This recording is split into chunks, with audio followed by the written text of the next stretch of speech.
Bien, je prends note, monsieur le maire, que vous prenez quelques libertés avec la liste des inscrits, mais c'est de bonne guerre, puisque je précise que Eubali Bagayoko et Stéphane Peu s'étaient inscrits avant moi, mais c'est pas grave, je vais prendre la parole. Puisque c'est d'usage, là, ce soir, je vais le faire avec un trait d'humour, mais j'ai entendu chaque intervention débuter par une félicitation de son collègue de groupe qui avait pris la parole précédemment, donc je vais à mon tour saluer avec beaucoup d'emphase la qualité des présentations et des interventions de mes camarades et amis Adrien Delacroix, Alice Rascoussier et Aurélie Albo. Je disais ça avec humour parce que tout le monde a commencé ses interventions en disant merci à mon camarade qui a parlé avant moi. Donc ce que je voulais d'abord commencer à dire, c'est que j'ai beaucoup entendu ce soir les termes de posture, de double langage. On nous expliquait que nous, socialistes, sur la base des interventions que je viens de citer, étions dans la posture, étions dans le double langage. Moi, je veux quand même qu'on rétablisse quelques vérités ici ce soir. Attention à ne pas nous faire dire ce que nous n'avons pas dit ce soir et ce que nous n'avons d'ailleurs jamais dit dans cette enceinte depuis 2 ans maintenant. Personne ici, Laurent Russier, n'a défendu la baisse des dotations.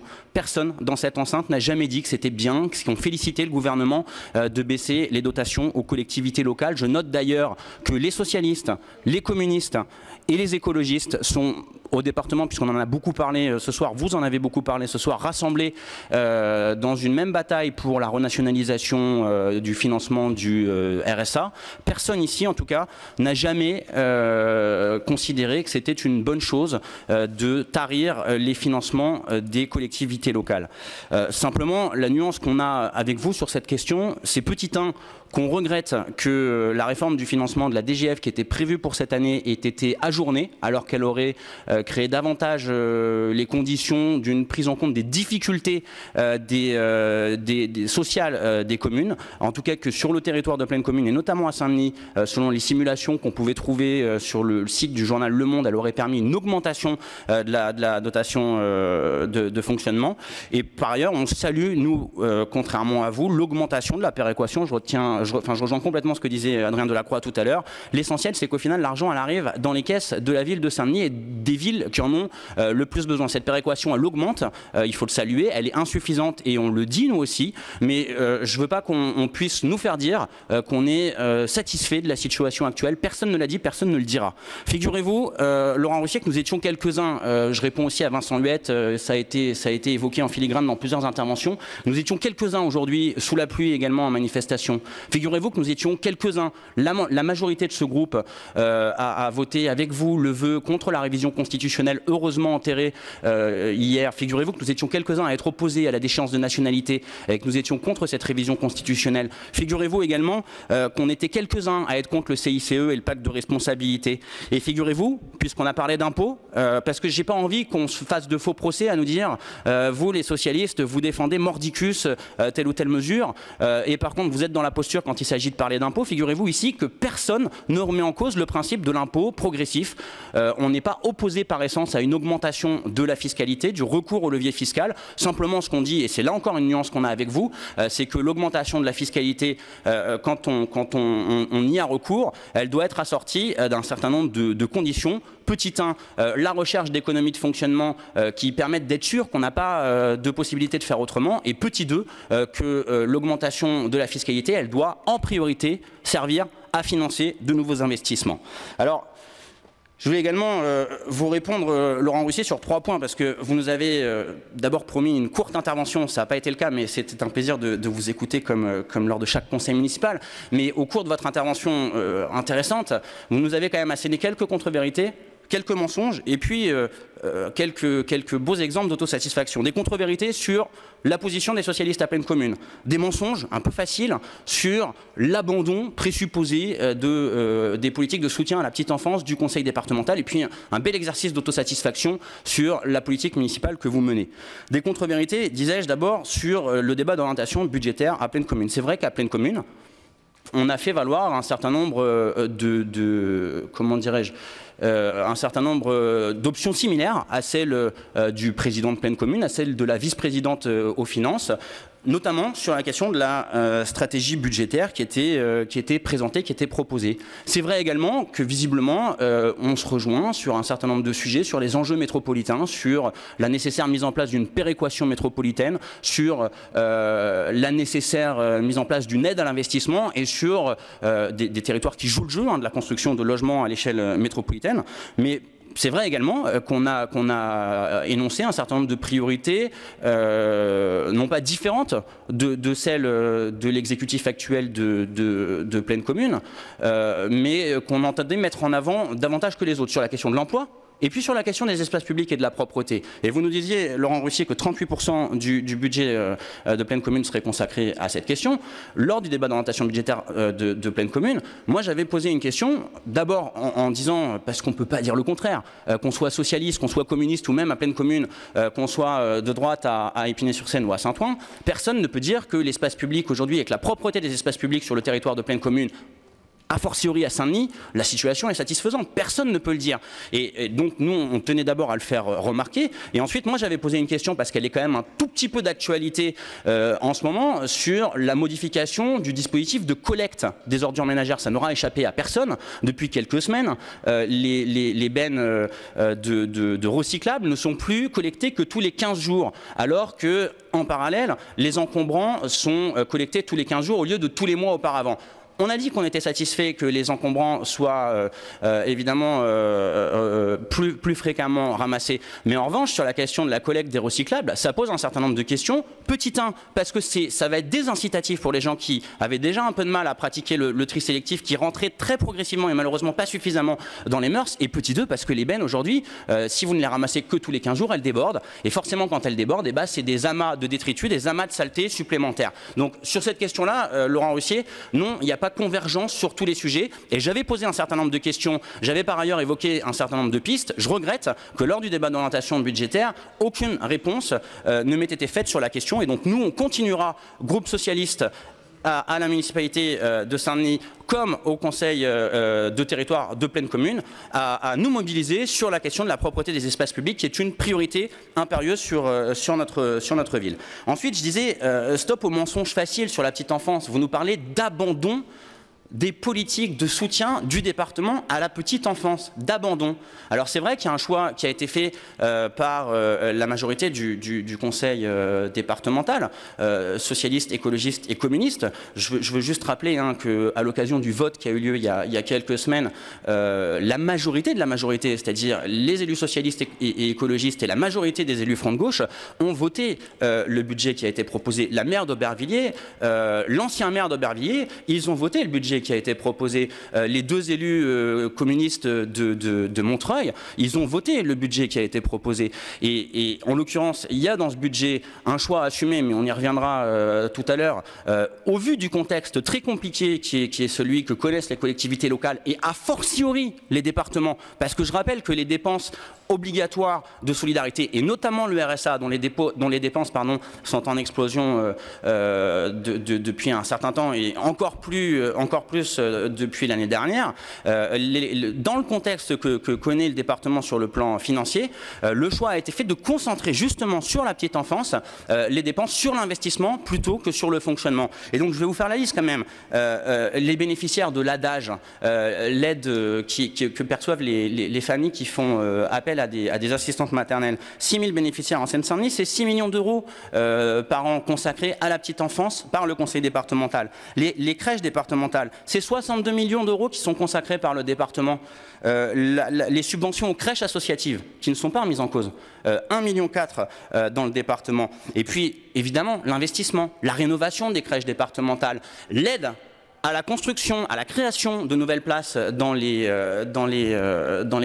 communes qui font le choix d'investir. C'est le plan Petite Enfance et Parentalité que Bali Bagayoko connaît bien. C'est 80 millions d'euros qui ont été votés sur les 6 prochaines années. Donc parler d'abandon, franchement, c'est très excessif et c'est même un mensonge facile. Et puis je ne résiste pas non plus à reprendre, je crois que c'était dans le débat précédent, je crois que c'était Zaya Bougilas qui nous disait sur la question du débat, du rapport sur sur l'égalité homme-femme, que le choix du département justement allait être lourd d'impact sur la condition des femmes parce que ça allait les empêcher de pouvoir travailler. Évidemment que tout le monde se mobilise pour créer davantage de places, mais que là, en l'occurrence, la mesure dont il est question, elle n'aura pas d'impact. Elle n'aura pas d'impact sur le reste à charge pour les familles puisque c'est sur la base d'un barème de la CAF. Sur la base d'un barème de la CAF. C'est pas, on ne va pas faire ce qu'on veut, vous n'allez pas faire ce que vous voulez avec les tarifs. Le reste à charge, il est encadré par la caisse d'allocation familiale. Donc voilà ce que je voulais vous dire sur ces mensonges faciles et puis après sur l'autosatisfaction municipale. Franchement, bel exercice. Et c'est vrai qu'à vous écouter, on peut se laisser porter par votre enthousiasme. C'est toujours...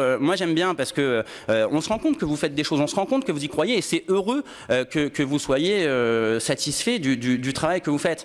Le problème, je vais vous dire, c'est que c'est malheureusement pas le cas des Dionysiens. Et que c'est vrai que les Dionysiens aujourd'hui, comme une majorité de Français, semble-t-il, semblent être assez en colère contre le président de la République, contre le gouvernement. On ne le nie pas, on l'entend, on le voit.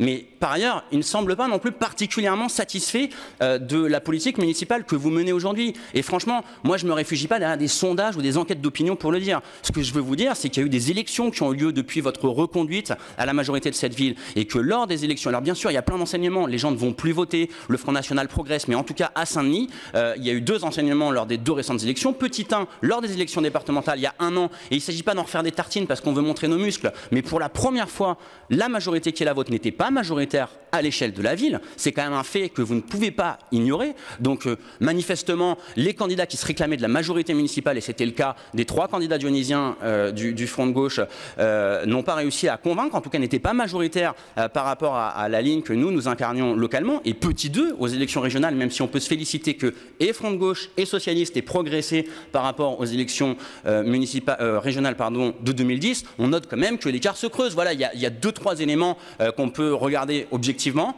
Alors voilà, on ne défend pas mordicus la politique du gouvernement, loin s'en faut, mais vous soyez un tout petit peu lucide, un tout petit peu modeste aussi quand il s'agit de faire l'analyse de votre bilan. Sur le budget, franchement, il y a 3 trucs qu'on regarde quand on regarde un budget. La fiscalité, le montant des dépenses de fonctionnement et le montant des dépenses d'investissement, si on veut regarder très court. Et qu'est-ce qu'on voit quand on regarde le budget que vous nous proposez, vraiment pour être le plus clair possible?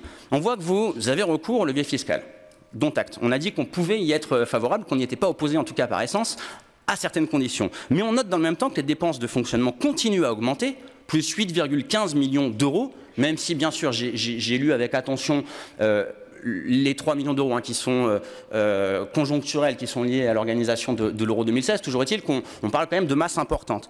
Et petit 3, que la baisse, enfin que les dépenses d'investissement, elles diminuent.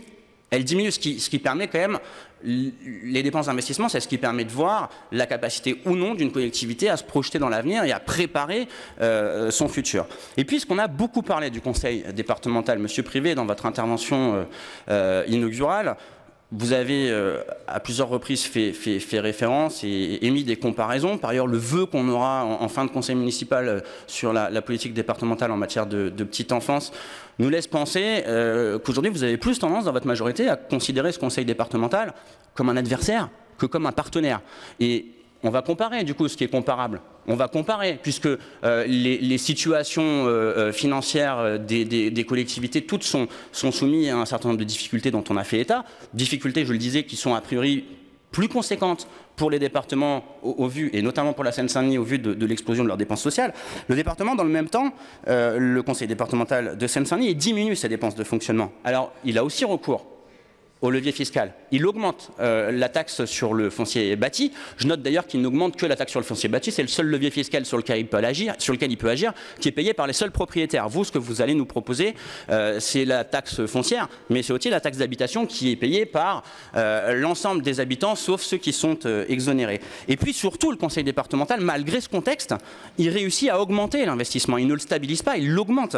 Investissement de 221 millions d'euros en augmentation de près de 5% par rapport à l'exercice précédent. C'est ça la réalité, si on compare les 2 budgets. Alors je le disais, on n'est pas contre les hausses d'impôts, on peut même y être favorable sous certaines conditions.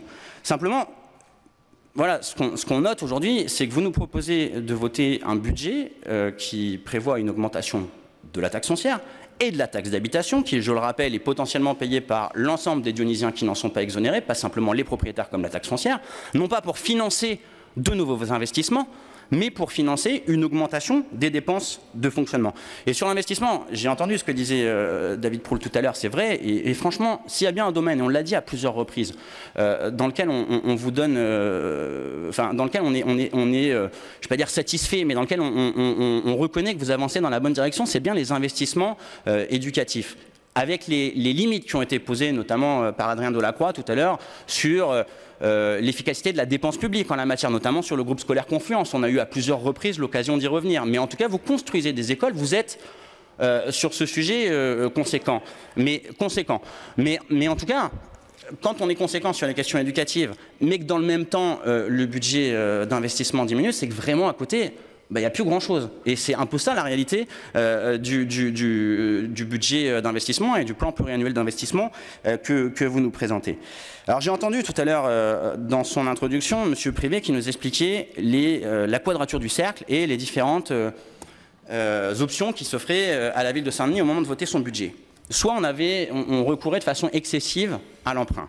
Soit on avait recours au PPP, ce qui pour des raisons idéologiques est exclu dans votre majorité. Je rappelle juste que la piscine anciennement municipale est aujourd'hui en délégation de service public et que entre le recours à un prestataire sur la construction bien négociée, bien encadrée d'un équipement et la mise en gestion d'un équipement public, il y a un certain nombre comment dirais-je, de similitudes qu'il faudrait que vous regardiez de votre côté parce que vous n'êtes pas à une contradiction près. Soit, disais-je, disiez-vous plutôt, on renchérit, on augmente les tarifs des activités municipales, soit on diminue le périmètre du service public. Alors déjà, les activités municipales, le tarif des activités municipales, vous l'avez déjà augmenté depuis le début des mandats. C'est le cas des cantines, c'est le cas des activités périscolaires, c'est le cas du centre de loisirs. Donc cette option-là, vous l'aviez déjà prise.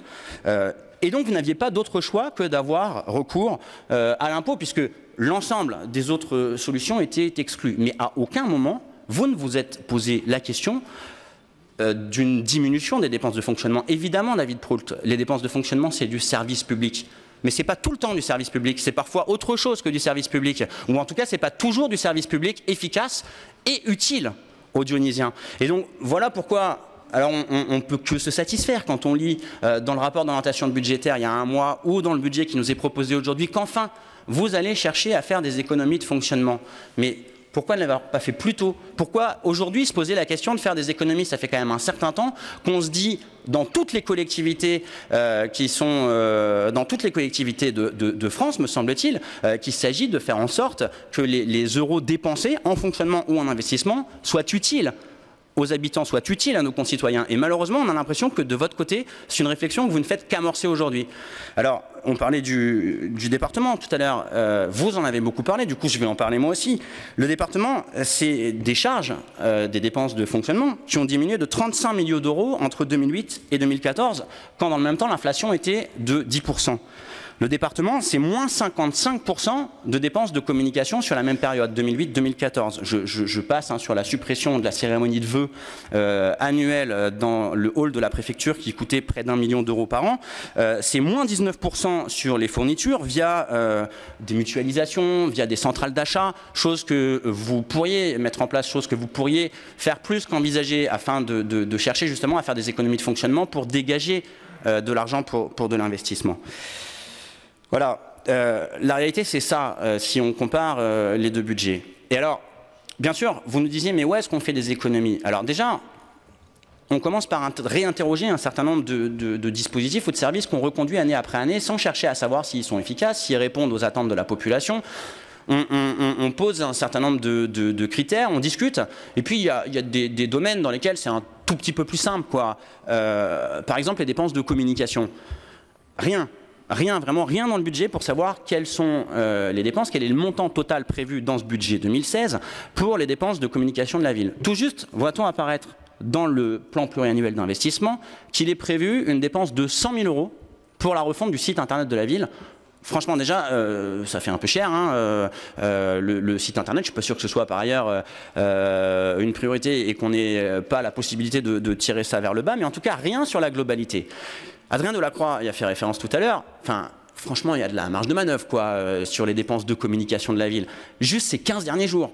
Ces 15 derniers jours. La fameuse lettre du maire, alerte sur le budget municipal, où vous anticipiez d'éventuelles oppositions à la hausse d'impôts que vous saviez d'ores et déjà que vous alliez nous proposer, en créant un contexte, en créant un climat qui allait permettre du coup de justifier a posteriori cette hausse d'impôts. Distribuée dans toutes les boîtes aux lettres de la ville. De mémoire, ça fait 43 ou 44 000 boîtes aux lettres. Ce petit courrier sympathique que l'ensemble des parents qui ont des enfants dans des crèches municipales à Saint-Denis se sont vus remettre lorsqu'ils venaient chercher leurs enfants, dans lequel, là encore, on exposait un certain nombre de contre-vérités. J'y suis revenu et on y reviendra tout à l'heure en fin de conseil municipal, sur ça va vous coûter plus cher à cause du département qui pratique l'austérité sur les familles dionysiennes, là encore distribué à tous les parents. Et puis, moi vraiment, enfin, je résiste pas, j'imaginais même pas que ce soit encore possible. Ce journal des engagements que vous avez osé créer, enfin déjà que le journal, le bulletin municipal, je sais plus comment il s'appelait, n'était pas un modèle de dynamisme en termes de mise en page. Vincent Huette ne me contredira pas sur ce point, lui qui s'y connaît un peu, et d'une objectivité parfaite. Mais alors là, ce que vous avez osé faire, enfin, c'est juste, je sais pas, j'imaginais plus ça possible en 2015. Mais vous avez quand même osé le faire, distribué dans toutes les boîtes aux lettres de la ville. Par ailleurs, tiré bien plus largement que le nombre de boîtes aux lettres de la ville, puisqu'il est disponible partout. Alors on peut pas le rater, hein, dans tous les équipements municipaux, il est partout. Moi, j'ai dû l'avoir 2 fois dans ma boîte aux lettres. Je vais pas quelque part sans pouvoir me retrouver face à lui. J'attends avec impatience que les élus municipaux viennent toquer chez moi pour me le présenter, en espérant qu'on aura à cette occasion que des élus municipaux, parce qu'il m'a semblé voir par ailleurs, mélange des genres un peu compliqué, un certain nombre de militants politiques non élus dans cette assemblée venir faire du porte-à-porte avec des élus, ce qui pose quand même un certain nombre de questions, surtout quand l'information est relayée sur le Facebook de la municipalité, ce qui pose quand même un certain nombre de questions sur où on s'arrête en termes de communication politique et où commence de communication publique et où commence la propagande politique. Bon, on n'est pas dupe, on regarde, on sait les choses et le moment venu, on saura le cas échéant les faire valoir. Mais faites attention quand même, parce que nous expliquer que vous ne pouvez pas faire davantage vu le contexte et oser, ne serait-ce qu'oser faire ça, voilà, ça pose un certain nombre de questions et bien au-delà, malheureusement, bien au-delà des rangs de cette opposition municipale. Voilà, je termine sur les symboles. Les symboles qui font aussi un budget. Moi, j'aimerais pas être à votre place ce soir parce que on a un peu tendance à l'oublier, mais là, ce que vous nous proposez ce soir, 2 mois après l'augmentation des indemnités que vous avez votées, c'est d'augmenter. Alors moi, je ne vais pas faire le raccourci, je ne vais pas dire que via cette augmentation d'impôts, vous allez financer l'augmentation d'indemnités. Toujours est-il qu'il y a 2 mois d'écart entre ces 2 décisions et que forcément, ce n'est pas très délicat sur le plan des symboles. Ça ne me paraît pas très opportun. Et je vous le dis, voilà, ça manquera pas de bruisser dans la ville cette question. C'est pas très opportun, surtout, et je le dis encore une fois, parce que sur cette question-là, et là aussi j'ai jamais entendu de réponse de votre part, quand je comparais la situation de Saint-Denis à la situation de Montreuil sur cette question comme sur d'autres questions, parce que Saint-Denis et Montreuil, enfin, franchement, on peut difficilement trouver plus comparable comme commune en Seine-Saint-Denis, en tout cas en termes de taille de population. Quand je vous disais que Montreuil avait fait le choix de la modération, n'avait pas fait le choix, déjà en début de mandat, de la position que vous aviez tenue, d'être déjà très près du plafond. Quand je vous disais ensuite que là où vous faisiez le choix d'augmenter sans raison apparente, sans raison valable, en tout cas d'augmenter les indemnités en cours de mandat, quand Montreuil faisait le choix de les maintenir, vous ne m'aviez pas répondu. Montreuil n'a pas encore voté son budget, le votera, je crois, la semaine prochaine. Montreuil, les dépenses de fonctionnement sont maîtrisées. Il n'y a pas de recours au levier fiscal et les dépenses d'investissement augmente par rapport au budget précédent, sous réserve évidemment de vote du conseil municipal la semaine prochaine. Et à Montreuil, ils ont cette réflexion dans cette période difficile, pour les Montreuillois comme pour les Dionysiens, comme pour l'ensemble des Séquaniaux dionysiens. Ils ont fait le choix bien sûr de diminuer les dépenses de fonctionnement, d'accorder la priorité aux dépenses d'investissement, de ne pas avoir recours au levier fiscal parce qu'ils pouvaient aussi peut-être se le permettre. Mais ils ont aussi cette réflexion qu'ils ont eue la semaine dernière en bureau municipal et qui fait l'unanimité entre les communistes, les socialistes et les écologistes, non pas de stabiliser ou d'augmenter, mais de diminuer le montant de leurs indemnités de 5%, et c'est ce qui devrait être voté la semaine prochaine.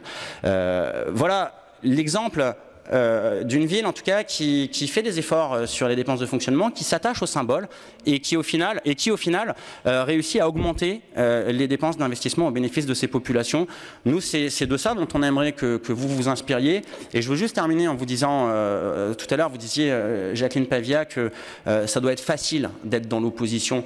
Je ne sais pas si c'est facile, vous savez, nous on ingurgite un certain nombre de documents et on est un peu moins nombreux que vous pour le faire.